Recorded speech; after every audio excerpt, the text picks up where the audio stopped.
Welcome to Club E. Hi, I'm Rick Brimacombe of Brimacombe and Associates. I am your architect of business growth, and I'll work with you to unlock your potential and amplify the scale of your company. Today, we're talking about thriving as a business in Industry 4.0.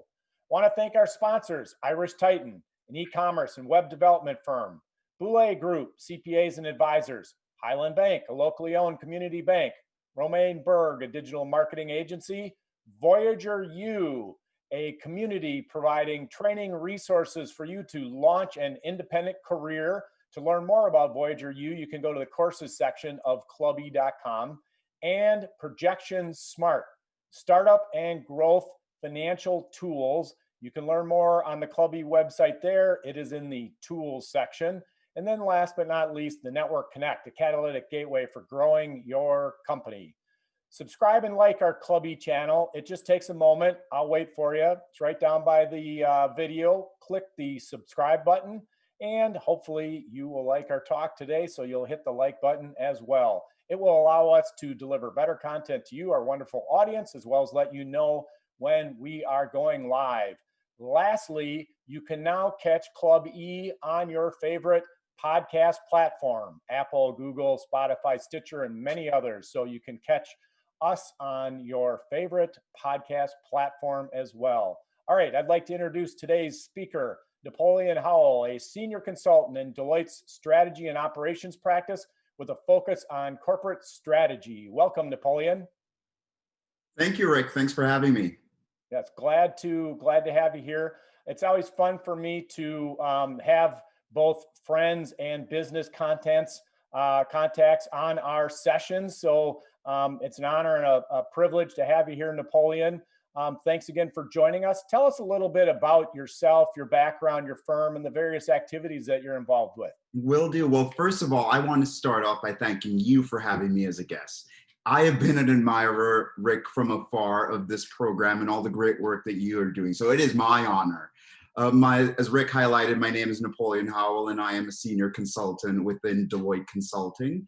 And for those of you who don't know, Deloitte is the largest professional services firm in the world, and we provide 4 key services: tax, audit, advisory, and consulting services. So I sit within our consulting line of business. And specifically, I focused on helping large financial services clients grow through, as Rick highlighted, corporate and business unit strategy development, innovation strategy. I do op model evaluation work, and I also do product development strategies, and that's just to name a few. So I graduated with my MBA from the Carlson School of Management at the University of Minnesota, which is right in our backyards, Rick, and right now I live downtown Minneapolis. So coupled with that, I have always been, for the last 4 years, a keen observer and student of everything Industry 4.0, which I fundamentally believe will transform our country, our economy, and our globe in a way that is unparalleled in nature. So I'm very, very excited and very, very much look forward to having this conversation, Rick. Good. Well, thank you again for joining us. It is truly fun to have both friends and business contacts with us in the Club E community. So thanks again for joining us. All right. So for somebody out there who maybe isn't familiar with General Industry 4.0, can you help the audience understand it a little bit and maybe provide a little bit of background? Absolutely, Rick. So when we think about Industry 4.0, which is sometimes nicknamed, which Industry 4.0 sometimes nicknamed after the Fourth Industrial Revolution, but we're really talking about the Fourth Industrial Revolution. But before I expound on Industry 4.0, I want to provide a brief historical context of the previous industrial revolutions, which have occurred in the last 3 centuries. So the first industrial revolution started in the 1760s and really used water and steam power to mechanize production. The second started in the 1860s. And for those of you who have seen the recent movie Edison, this will be very fresh in your memory, which is a great movie to watch, by the way. But it focused on electric power to create mass production. And the third, which we are probably all familiar with, started in the 1960s and used electronics, information technology, and digital capabilities to automate production. So we are now in the midst of what Klaus Schwab, who termed the fourth industrial revolution in 2016, as this key period that will bring forward change and growth and exponential opportunities. It is characterized by a fusion of technologies that really blur the lines between the physical, the digital, and the biological spheres.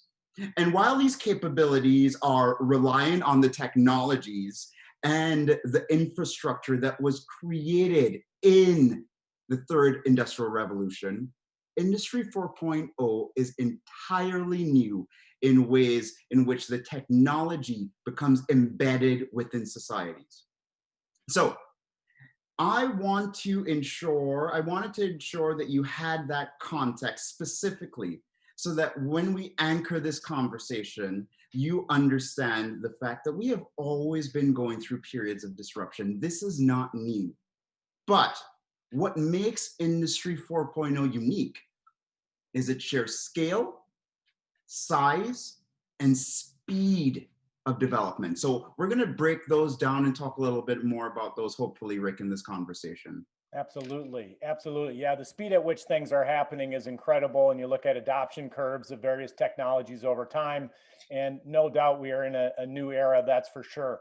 So what has given rise to Industry 4.0, and how is it being shaped by today's world? Yeah, great question, Rick. So in my opinion, there are three key drivers that gave rise to Industry 4.0. The first being the proliferation and advancement of disruptive technologies, which we'll get a little bit more in detail of. The second being huge scientific breakthroughs that have taken place within the last few years. And the third really anchors on business model transformation. So these three key drivers, coupled with a growing utilization of demand for these new technologies, have kind of acted as this fusion and impetus for Industry 4.0. So talk a little bit about the main tenets of Industry 4.0 and how they're impacting business as a whole. And then I guess maybe a little bit of a caveat to that is the COVID crisis added an extra layer of impact. Absolutely. And as I engage with clients on a daily basis, COVID is front and center. So when I talk about the tenants, think about it as well through the lens of COVID and how it has forced organizations to accelerate the adoption of some of these digital capabilities. But when we talk about tenants, I want to highlight four key ones. The first being technological proliferation, and more specifically, new technologies that your audience is certainly leveraging in one way or another, such as artificial intelligence, cloud computing, robotics, 3D printing, and the Internet of Things, just to name a few. The second key tenet, I would say, is really this concept of democratization of data. And I fundamentally believe that data is the great natural resource of our time. And like any natural resource, if it is not harvested and transformed appropriately, it will not be valuable. So when I talk about data, I'm talking about both structured as well as unstructured data. So when we think about structured data, it's all of the rows and columns in Excel that you traditionally leverage and play with. And when we think about unstructured data, we're thinking about pictures, videos, songs, voice recordings, etc. So our ability to collect this data and create models that can provide intelligent orchestration of digital work is going to be key. And the third piece, Rick, that I want to talk about from a tenant perspective is really this enhanced automation. And we have to think about it as being really embedded in end-to-end business processes.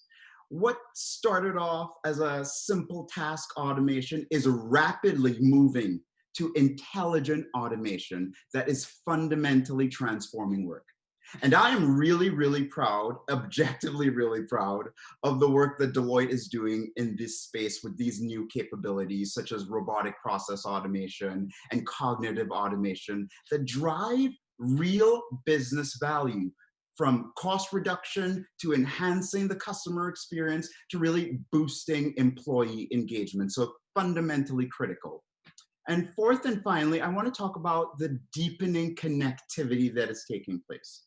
This previous mentioned point on automation really creates a manufacturing system whereby machines in factories are augmented with wireless connectivities and sensors to really monitor and visualize an entire production process and make autonomous decisions, which is so brand new and so powerful when you really think about it.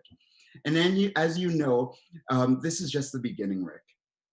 Because wireless connectivity and the augmentation of machines will be greatly advanced with the full rollout of 5G, which we are currently in the process of doing right now.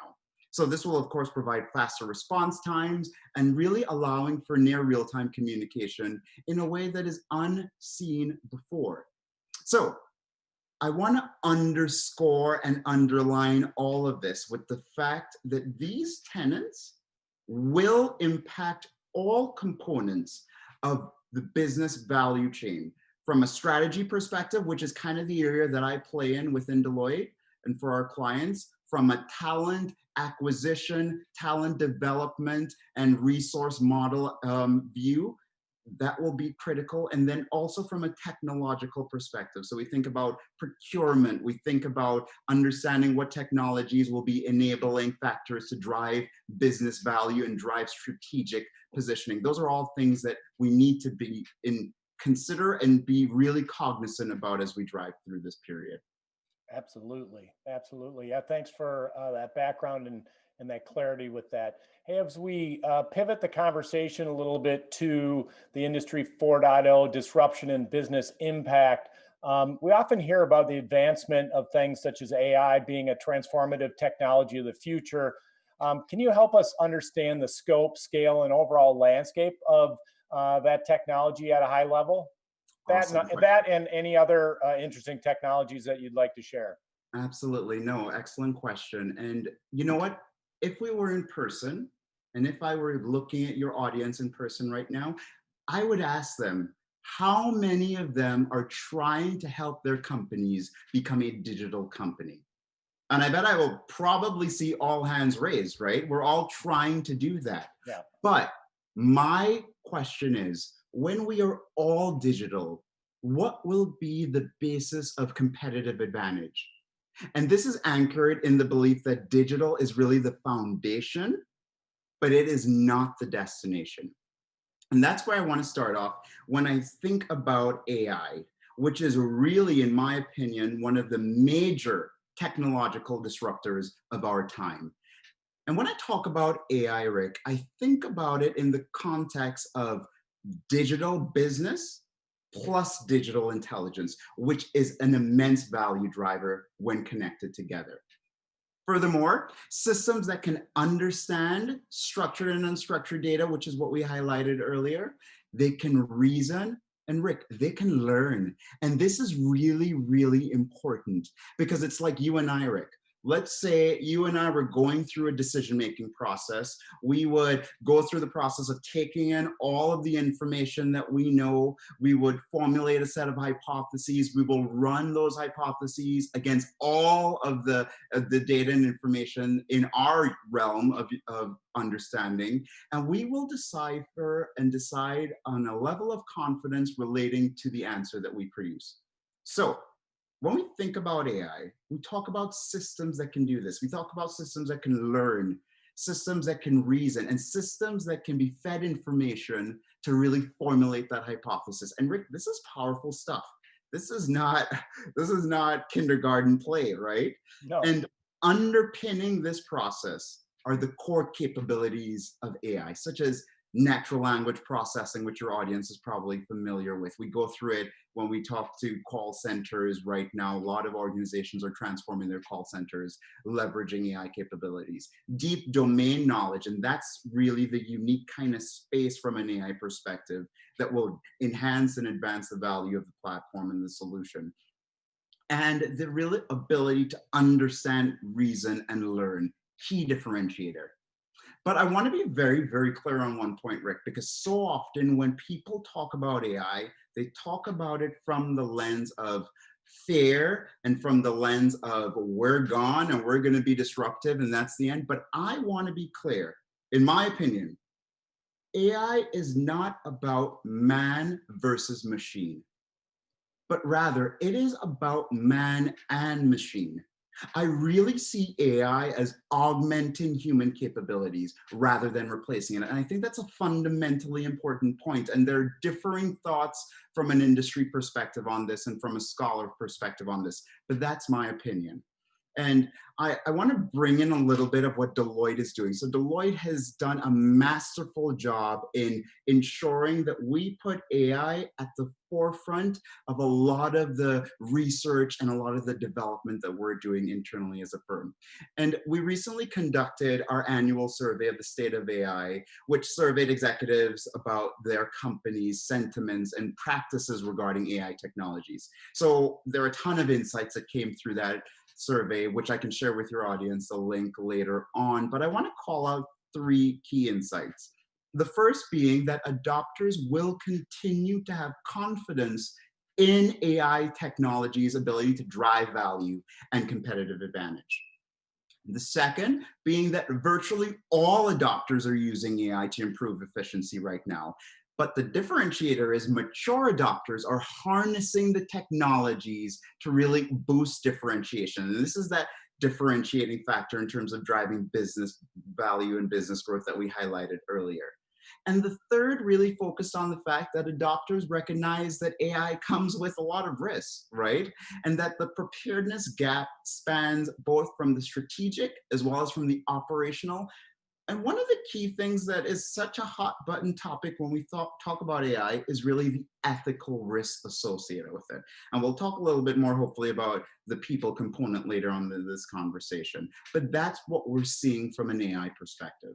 Okay, great. Thanks for sharing that. And then a reminder to our audience, Napoleon kind of teased it a little bit, so I'll take that opening and go, which is if you would like to submit a question or would like to get a copy of Napoleon's survey, put your information in the comments field. And then also we have, Napoleon and I put together a list of questions that we're going to go through. We'll try to find time at the end to get to your questions from the audience. If we do not get to your questions, Napoleon or Lucas and I from the Club E side will reach out to you and connect. So again, the comments field, you can submit your questions. All right, so back to Industry 4.0.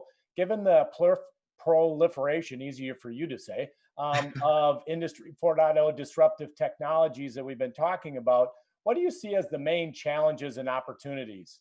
Oh, great question, Rick. So some of the key opportunities I kind of teased out and highlighted in previous responses that focus on increasing organizational productivity through really what I call the augmentation of human capabilities versus the replacing of human capabilities. So I want to spend a little bit more time on discussing the challenges that exist, because in my opinion, there are 3 main challenges that every business leader needs to understand, needs to internalize, and needs to start thinking about strategic and action plan road mapping in order to address. And these challenges relate to skills development, data ownership, and the potential increase in what I call the power imbalances that could be birthed from this AI technology. So I want to start off with the skills development piece. So a report authored by the Institute of the Future stated that 85% of jobs that will exist in 2030 have not been invented thus far. So in my opinion, there are 2 areas where organizations will need reskilling in order to birth value. And one of them we often talk about, Rick, which are technical skills. We need technical skills in order to do these really technical jobs of the future. But the second one I really want to underline, and that's human skills. So starting off with technical skills. Technical skills such as data and ecosystem analysis, technology design, data visualization, just to name a few, will be critical and will probably make up the large portion of that 85% of jobs that we mentioned earlier. But the second point relates to human skills, which are more nuanced in nature and which our Android counterparts, as I like to joke about, cannot easily replicate. And when we talk about AI, we can get, and human skills, we can get into the larger, broader conversation about consciousness in robotics. But I can really spend a few hours there, Rick, so I'll spare the audience on it because I think it's such a fascinating topic.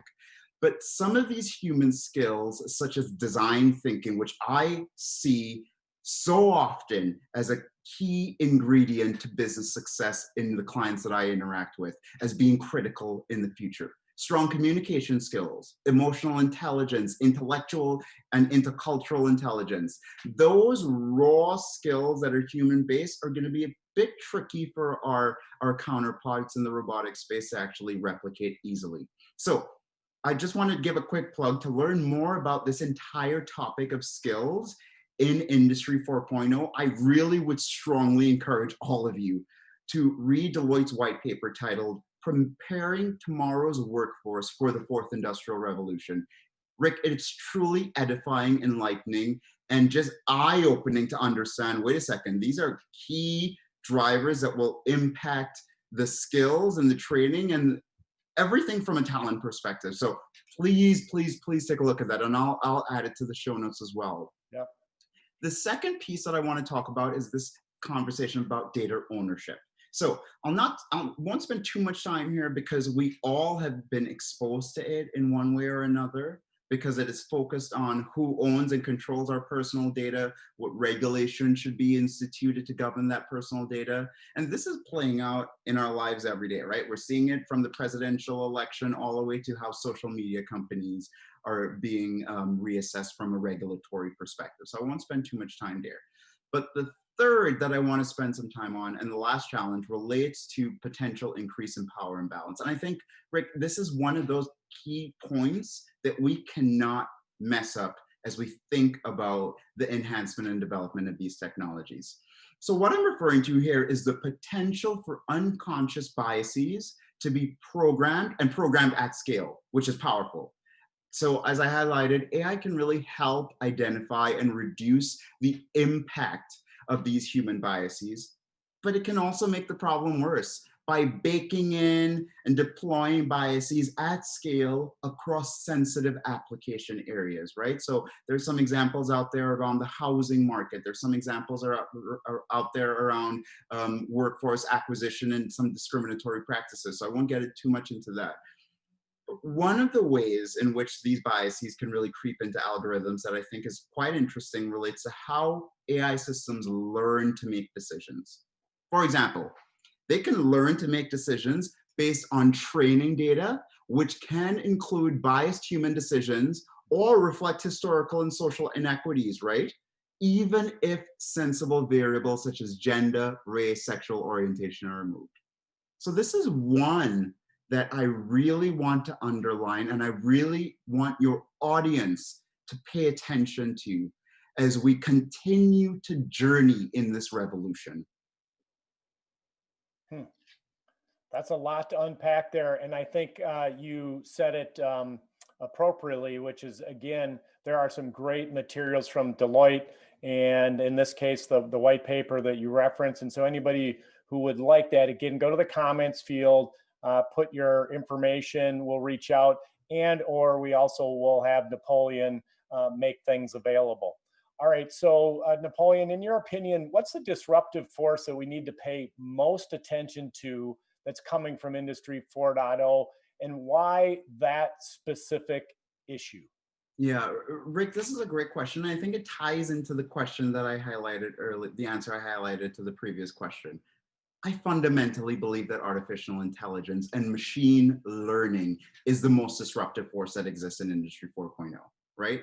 It's going to impact, in my opinion, 100% of jobs within the next 10 years. And it's going to transform the way we engage as businesses with our customers. It's going to transform the way that we internally operate in order to drive higher levels of efficiency, higher levels of productivity, et cetera. And it's going to impact our bottom line in ways that we have not seen in the past. So I really, really think that that's the most important disruptive force as we think about Industry 4.0. And there are others out there. There's the blockchain distributed technology that can have major impacts. It's still at an earlier stage of maturity in terms of scalability, but AI is the thing I think that will drive. So Napoleon, you mentioned on the front end of our talk today, and again, thank you very much for joining us. It's a pleasure to have you here. You mentioned that you focus on corporate strategy and you focus on the financial services industry. So we've talked about a variety of disruptions impacting businesses. How specific to the financial services industries are these disruptions, and what are you seeing your clients do to curtail the negative externalities and realize value as they're trying to grow their business in the midst of all this change? Yeah, great question, Rick. So the impact to financial services industry is significant in nature. We can't underscore that anymore. Across all sectors, whether it's banking or investment management or insurance, we're seeing the tentacles of the fourth industrial revolution really starting to get grip within these organizations. But I want to highlight 5 key trends that are really unique to financial services from an impact perspective. The first is that money is absolutely digitizing right in front of us right now. Cash and checks are somewhat disappearing. I mean, I have not written a check probably within the last 9 to 10 years, honestly. So that might be a little bit of an age thing, Napoleon, because I do write a few checks here and there. So I'm just saying. That's a great point, Rick. That's a great point, but I see it disappearing. I don't think it's gone. I agree. But it is definitely being truncated. I agree. But to your point, Rick, I want to say this, and I want to caveat every piece of the conversation that I just highlighted. 85% of all transactions today across the world are still in cash, right? So we're not at the stage of adoption or maturity that will be fully cash free thus far, but we're journeying towards there. And that's the key message. We're going towards there. So as we're a business and we start thinking about in financial services, how can I best structure my business to ensure that I meet the needs of customers moving forward? That's one of the key pieces that I think about. Secondly, mobile is exploding across the world. And in my opinion, we will soon have everyone in the world with a smartphone. And when we all have these smart computers within our pockets, we inherently, Rick, have all the power of a major bank branch in the palm of our hands. I mean, I literally have not been in a bank branch to do an activity probably for the last 4 years. Probably when I opened up my bank account, I went in, but that was it. I do all my banking mobile right now. And when access to these smartphones at scale in third world countries, etc., we're going to see transformation. And with the money itself digitizing and the proliferation of these smartphones, we within financial services need to start thinking about the transactions in a fundamentally different way for basic consumer financial services. Now, I want to make sure the audience understands, I'm not saying that some component parts of financial services like wealth management for high net worth or large businesses is going to be digitized anytime soon. I think there's still going to be a space to play there that we can't solve in an application on our phone, but we're getting closer, and that's the key point.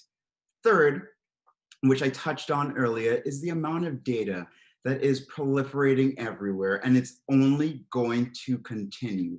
And with that increased data and the transformation of that data, financial services companies can create better value propositions with customer servicing, which is a huge topic within the space right now, to product development, creating more innovative products that meet the evolving needs of customers, to overall distribution, whether it's a advisor, advisee type of model, what that's going to look like in the future, towards overall engagement in terms of how are these financial services firms engaging you and I and helping us learn about products that can help satisfy our needs. I really think that that's going to be key.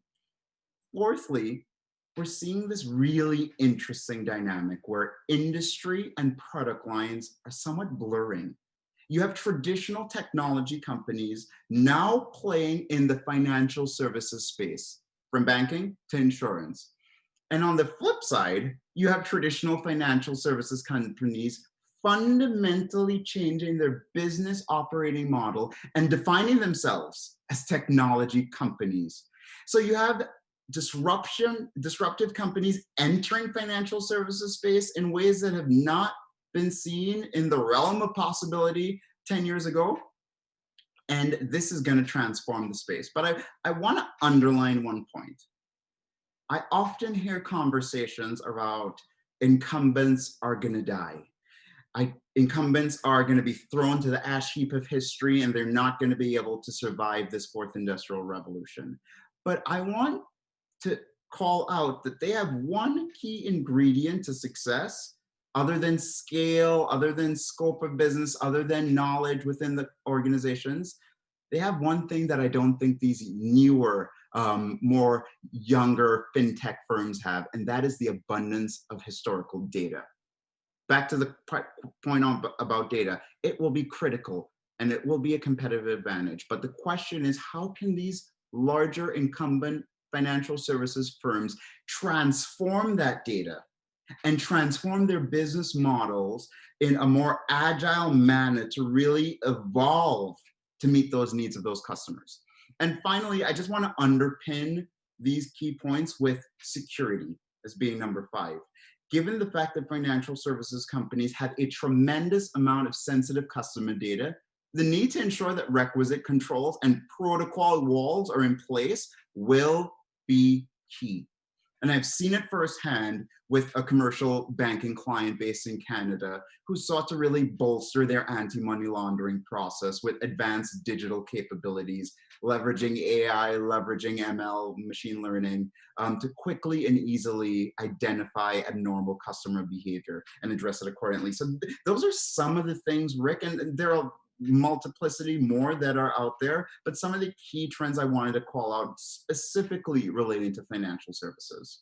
Yes, well, clearly your knowledge in the financial services space shows up there. So thank you for sharing that. A reminder to put your email and name into the comments field if you'd like information from Napoleon. We'll also put Napoleon's contact info, and you all should reach out and connect with one another if that would be valuable for you. Okay, so you've talked about these disruptions from a process and technology perspective. Shed a little light on the people component. How are resources being affected by Industry 4.0, and what are the skills needed to be developed in order to achieve sustainable success in this period? So again, kind of transition the conversation from technology toward people.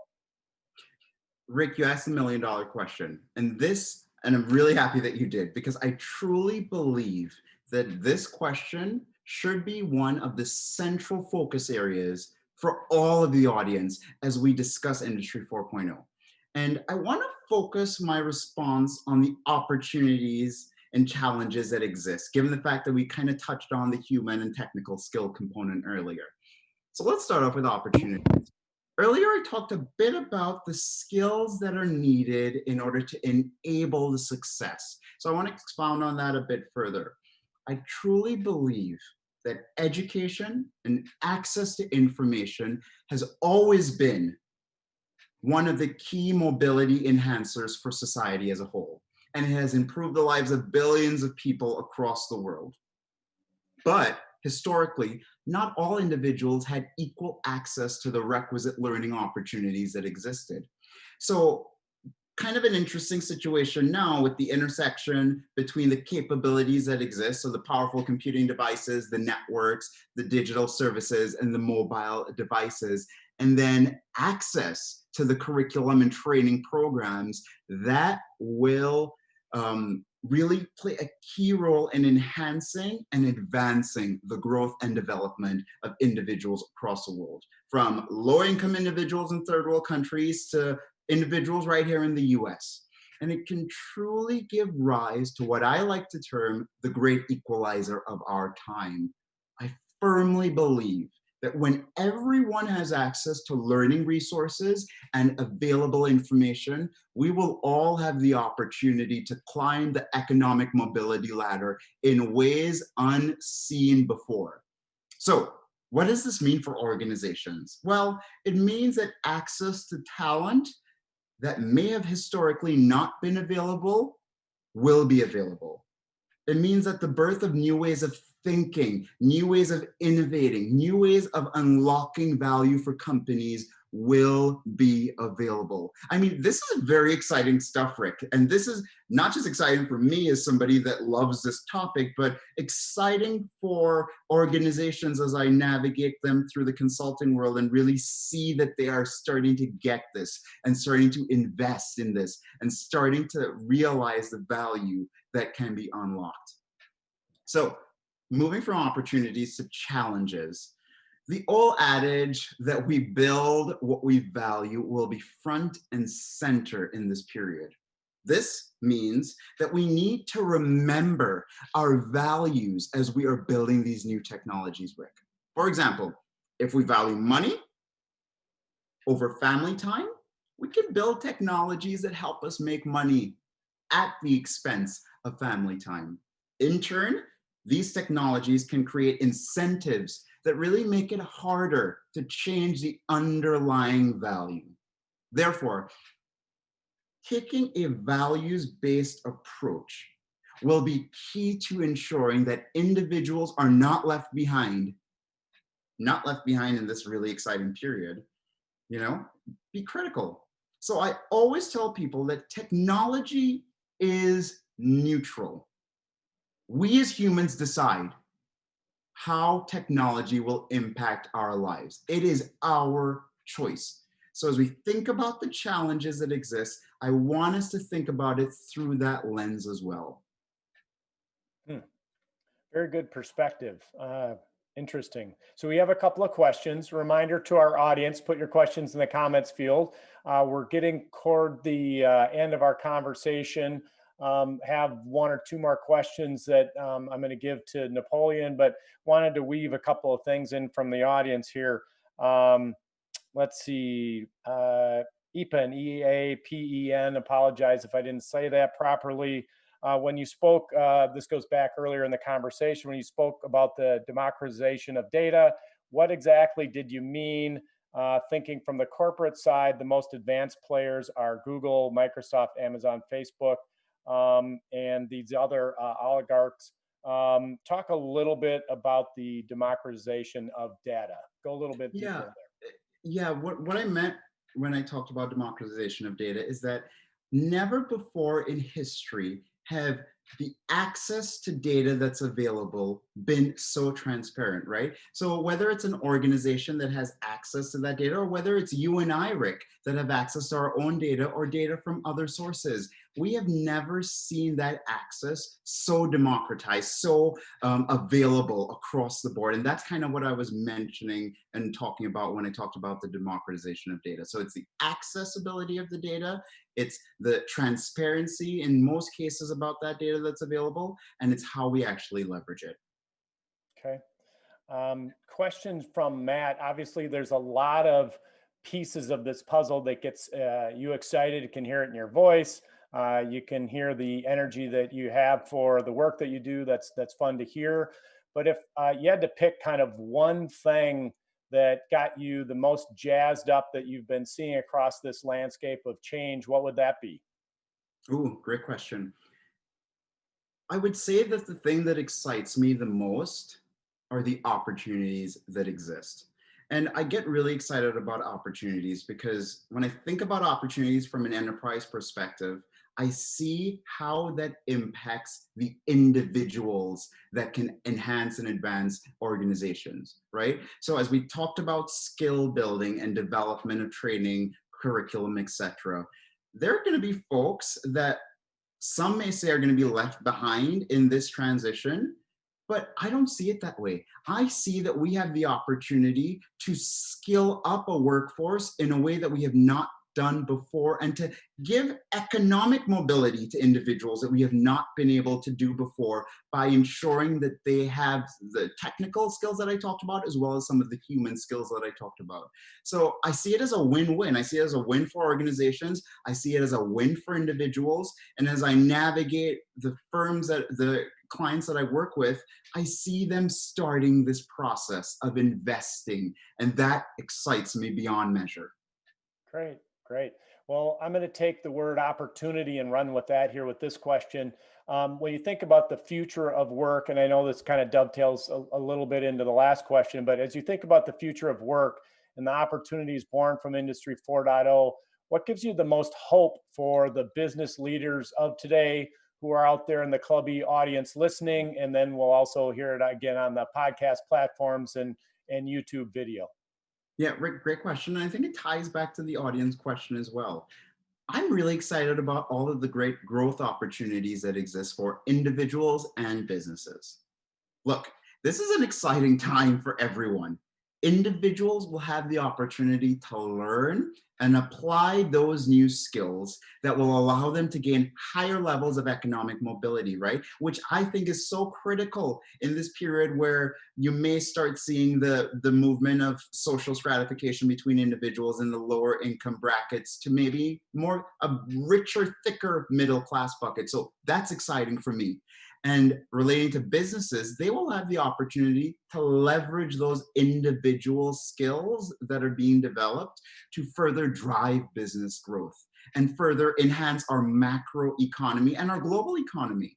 So we are all on this journey together. I love to tell people that. And through, I think, strategic partnerships, organizations having strategic public-private partnerships with government institutions, as well as strategic partnerships between organizations. As I talked about earlier, we have more incumbent players starting to see the value of partnering with some of these newer in financial services space fintech players. So I think those strategic partnerships are going to be critical. I also think targeted investments excites me around certain technologies that we highlighted, but I just want to call this out as well. As we think about technology, so often I see organizations making the mistake of taking the technology and putting it before the business desired outcome. And I want you to think about and I want you to flip that. Think about what the business problem is and how I can leverage this technology to enable the solutioning for that problem, whether it's customer engagement, whether it's making our bottom line better, et cetera. So I want you to think about that. And then lastly, I love the fact that it forces all of us to really have a growth mindset. And a growth mindset, I think, is critical as we think about operating successfully in Industry 4.0. So those are the opportunities, Rick, that excite me to engage and help our clients out at the firm to really get to that state. Yeah, we talk about that here in Clubby, the growth mindset or the abundance mindset versus a scarcity mindset. Totally agree with you. So a couple more questions from Theodore. How do you address data accuracy versus data quality and probability as it relates to AI generated outcomes? Yeah, great question. I think it's one of the key questions that we should all be thinking about, right?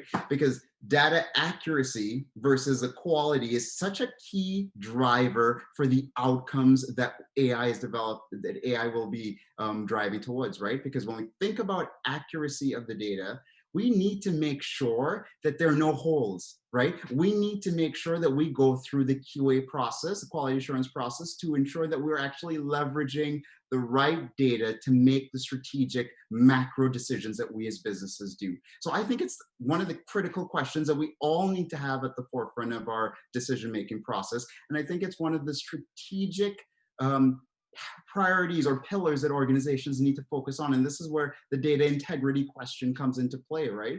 Because as we think about some of the second, third order negative externalities that are created by the data-driven decisions that we as organizations make, we need to ensure that it is coming from a place of full throttle QA, full throttle integrity to ensure that the decisions we're making are going to drive the value that are needed. I think that's a great question. So you obviously have a perspective. Deloitte has a perspective. Do you think there's anything out there kind of in the general marketplace or in the media or perceptions that people have that you think are off base? Hmm, great question. I think the number one thing that is out there, and I would love to just fundamentally shift this way of thinking, is that we, and I kind of touched on it earlier, that we are all going to be disintermediated, and that all of our jobs that exist right now are going to go away, and we're going to be replaced by robots and replaced by machines, and we're all going to just sit at the sidelines and suffer, suffer, suffer. That's not the way I think about this. And that's sometimes the narrative that is portrayed when some folks talk about artificial intelligence and Internet of Things and all these different major fourth industrial revolution technologies. As I highlighted earlier, I truly see it as the opportunity of a lifetime. It is the opportunity for us as a society to say, wait a second, we can grow as individuals by learning the capabilities and the skills that are needed to execute these jobs of the future. I think it's exciting time, Rick, because so often some of these jobs that we talk about that are going to be disruptive and eradicated within the next 5 to 10 years, so often these jobs aren't truly getting to the meat of the individual capabilities that that person has, right? So often these jobs are really monotonous, really routine, and they're not able to actually get to the core of value that that person could drive. So my goal is, and I think all leaders within organizations, their goal should be, how can I ensure that those monotonous tasks are automated so that I can take the skills and the capabilities and the innovative thinking and all of the good stuff from this individual and target them to do the things that will add more value for organizations. And it's kind of what I talked about in terms of the two skills, the human as well as the technical, right? Those things and those innate capabilities that we now have the opportunity to unlock and unleash on the world, I think will drive mass growth. But we have to do it in a targeted manner. We have to be really, really responsible, Rick, in terms of how we, back to how we configure some of these models, but also how we deploy it. And we have to ensure, and this is a topic that I talk about and preach about a lot and do a couple of events for, but we have to ensure that the biases and the discriminatory potential unconsciousness is not fused within these technologies. We have to ensure that the folks that are developing these technologies are representative of you and me, are representative of the macro society, because only in that way will we be able to truly, truly get to the place where these technologies are net positive versus net negative. Absolutely, absolutely. So, Napoleon, we're getting close to the finish line here. A couple of last questions for you. Again, folks out there, please hit the subscribe and like button. Put your contact info into the comments field if you'd like to hear from Napoleon. If you wanted to leave the audience with kind of one or two key takeaways, whether it's a reinforcement of something you said, or maybe there's something we didn't get to, what would you want a takeaway of today's conversation be for our audience? Okay, love that question, Rick, and I love the opportunity it gives me to reflect a bit here. So I'll say this. I was a former collegiate and national swimmer, and I would always think to myself and say to myself after a really successful swim meet or a really successful season, what do I need to do differently in order to continue excelling? And this was, if you talk to my former coach at St. Cloud State University, he would tell you this as well. I would always push the boundaries in terms of, okay, what do I need to do to get to the next level?